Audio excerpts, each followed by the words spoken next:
Hello, everybody. Welcome to the Table and Plate Project Delta podcast. Each place has its own culture and vibe. And you're joining me, Dr. Ellen Harris, as I learn, explore, discover, experience, and talk about food and culture in the Mississippi Delta. Wow, I can't believe it's been almost 2 months since my last podcast.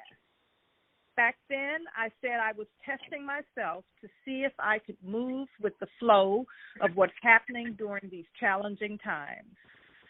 Today, the challenges continue and are amplified. However, I choose to move, thrive, resist in my own fashion, breathe into my spirit, and nurture my soul, which is why I'm here talking today with Mr. Chris Johnson. I've asked him to share his story about food and farming in the Mississippi Delta. Hello, Chris. How are you doing? Fine, Dr. Harris. How are you? I'm great. Thank you for joining me today. It's a pleasure to join you. Okay. So before you begin to share your story, could you tell me a little bit about yourself? Yes, ma'am. I picked up farming from my grandfather.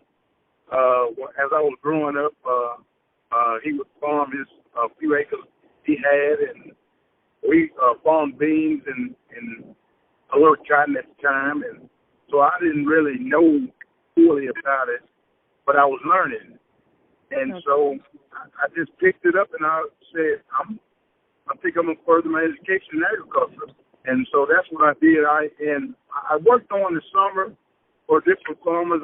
My grandfather got out of farming. He was partnering farming with another man, and they got older, so they stopped and they just started, doing other things as hauling dirt and hauling grain.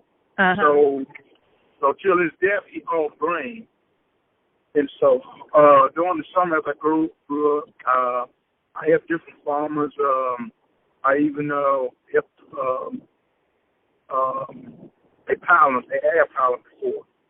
And so I did that and continued to do that. And I went on to Mississippi Delta Community College and received my AA degree. And I furthered at the University of Arkansas Monticello and received my BS. And ever since then, I've been with USDA for 21 years. Okay. Yes, ma'am. And so what would you say are your family food traditions? Well, also, as growing up, my grandfather and great-grandfather and uncle used to raise hogs. Okay. So we kind of raised hogs, and they kind of made their own source of pork. And so you see that is coming back. A lot of it is coming back now. People want to raise their own food, their chickens and their hogs and different things. So a lot of it is coming back now. Okay. So do you farm now? Yes, ma'am. I farm a little. I'm farming for myself a little, and I'm helping other people also. I'm helping like a little vegetable farm of about 5 acres, and I farm about, me and my cousin farms about 40 acres of beans. Okay, and what kind of beans? Soybeans, soybeans. Okay, all right. So yes, ma'am. The vegetable farm that you're doing, you're saying you're helping somebody do that, or you're doing that yourself? I'm helping somebody do that, and they're not they're not able to manage and know how to weed control and planting. So I'm kind of like managing it for them. I'm teaching them how to farm.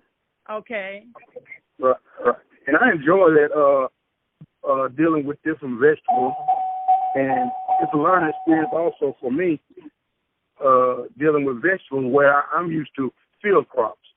Okay. Now I'm going into vegetables. Okay. And in vegetable farming, 1 acre may not sound like a lot, but in vegetable farming, an acre to 5 acres, that's a lot. Right. Right. That's a lot. And they're farming sweet corn, tomatoes, bell pepper, watermelon, cantaloupes, pepper, peas. So they just got a variety of things, and they're trying to bring it to the fresh market. Oh, okay. And they're trying to limit. They're also she wanting to limit her insecticide and pesticide control. She don't. Right. So she's trying to do that, and in the meanwhile, she's using plastic. So there's a machine that lays the plastic down, and you plant inside of the plastic, and it keeps your weed barrier clean. It's a weed barrier. Okay. So I gather, since you said this is a lady you're helping to do this vegetable farm. So yes, ma'am, it's a lady. Not to sound ageist or anything, but is this a young person or middle age or what? Is she? It's an older lady. She's about in her late 60s. Okay, and she's decided to start farming? Yes, ma'am. She's big on health, on vegetables, and it's like she wants to promote eating fresh vegetables. Oh, my God. You're going to have to introduce her to me, Chris. Yes, ma'am. Yes, ma'am. She's wanting to promote eating healthy and fresh vegetables. Okay. Yes, ma'am. It sounds like a woman from my own heart. She's originally from California. Oh, okay. She's originally from California, and she has this big bright idea that she can convince people to start farming fresh vegetables. Oh, Lord, you are definitely going to have to introduce her to me. Yes. Yes, oh, yes. Goodness. Okay. Yeah, I have a little small garden. I have 2 raised beds, and since I've been here, which now is almost 4 years, I'm growing green peppers, jalapeno peppers, cucumbers, lots of different tomatoes, kale, zucchini, squash, okra, and up until last year, I was doing like a melon patch off to the side of my raised bed. But this year I didn't quite have the energy to dig up the soil and stuff. But then now that, we're in the season for watermelons and cantaloupes, I'm missing my own, because that was one of the great pleasures, was not having to go to the grocery store and buy them. Right, yes, ma'am. Grow them, and I would get so excited. Really, about everything that I'm growing, it's like I'm like a little kid, seeing stuff grow. Right. From the very beginning to the end. Right. So since I met Miss Judy, she introduced me to another vegetable farmer. His name is Robbie Pollen, up in Marsh, Mississippi. And he's been harvesting fresh lettuce for the last 3 weeks. He's been harvesting fresh lettuce. Oh, wow. Okay. And squash. And he did a different variety of squash. He did a ball squash, and a lot of people like the ball. And he did zucchini. So vegetable farming is picking it up a lot. A lot of people seeing it now. And it's a little work in it, but you don't take a lot of land to try. Vegetable farming is not like the average field crop farming. Right. Where you farm 1,000, 2,000 acres. Vegetable farming, a 5-acre vegetable farm is a large scale farm. Right. So when you say a 5-acre farm, vegetable farm, do you know, like, how many people could you feed off of a farm that size? Whoa. A 5-acre farm, you could. I know you could feed 500 people, I think, easily. Really? Yes, ma'am. Because on squash and okra, or these things, tomatoes, you have your product is coming off at different times, and so you have to be ready to harvest it and pack it up and get it out. Okay. So, oh yes, easily 500 people, I think. Wow. So, do you know if there, if there are a lot of people, or I don't want to try to quantify it, but do you have some idea of how many people are growing vegetables in this area? And maybe not in terms of acreage or whatever, but just people you might know. Oh yes, ma'am. Off the top of my head, I know 15 vegetable farmers. Okay. So these are 15. Okay, and so are these people? Are these farmers growing for a market, or are they growing for their communities, or just their families, or what? Some of them are growing for communities. This new school project, fresh food school project. Some of them are taking it to the market. Some of them taking it to restaurants, and then a lot of your restaurants now are wanting fresh. So if you can get GAP certified, you can just about sell to any of the restaurants, and that's what they want, fresh vegetables. Okay. Grown in the Mississippi Delta. Okay. Do you know of any? I've been following this church food security network. And I'm probably messing up the name, but it's a group of churches. It's a network of churches, and the founder is a minister up in Baltimore, and he's really promoting churches as using land that they own to grow food, or either to connect to local farmers. Do you know what the church landscape here in this immediate area looks like in terms of any involvement they might have in growing food or connecting to farmers? A lot of the churches here doesn't have access land like that, but I do know. I'm a member of the Methodist organization, and back in the day, years before my time, maybe not, probably about 30 or 40 years ago, the AME Church was planning to build a school, a college. Well, it failed through because one of the guys took the money and ran off.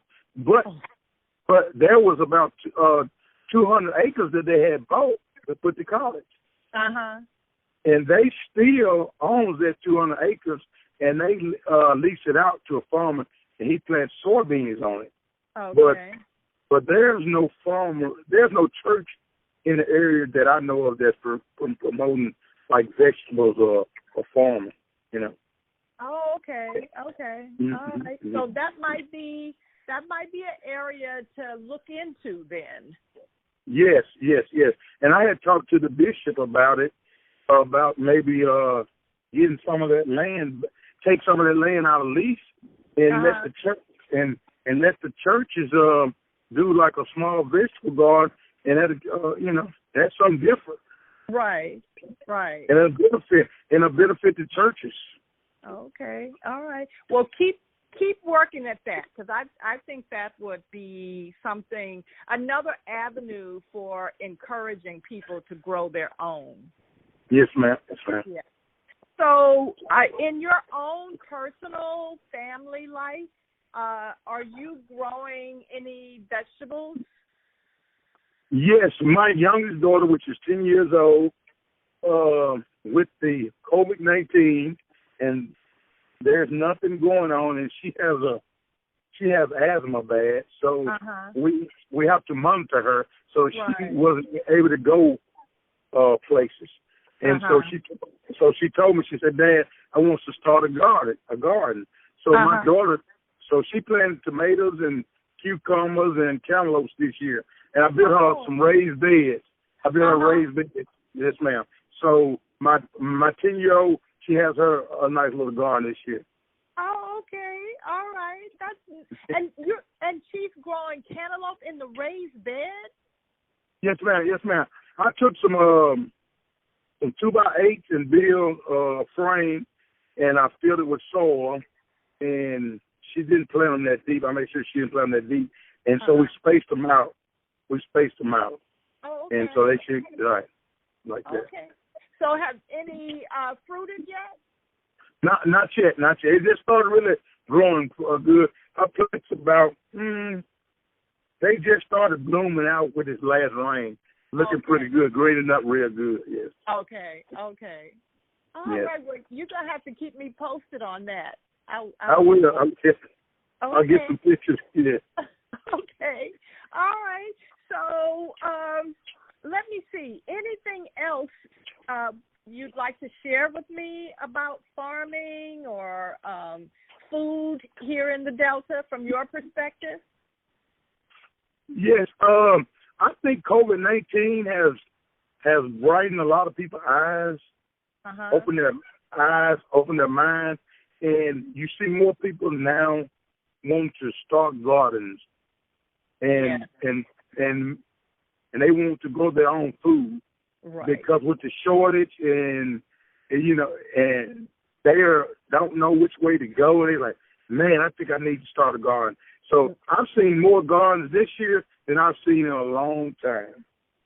Yes, I mean, it's unfortunate that a pandemic would be the cause, but looking, glass half full, it's showing people the need to be a little bit more self-sufficient.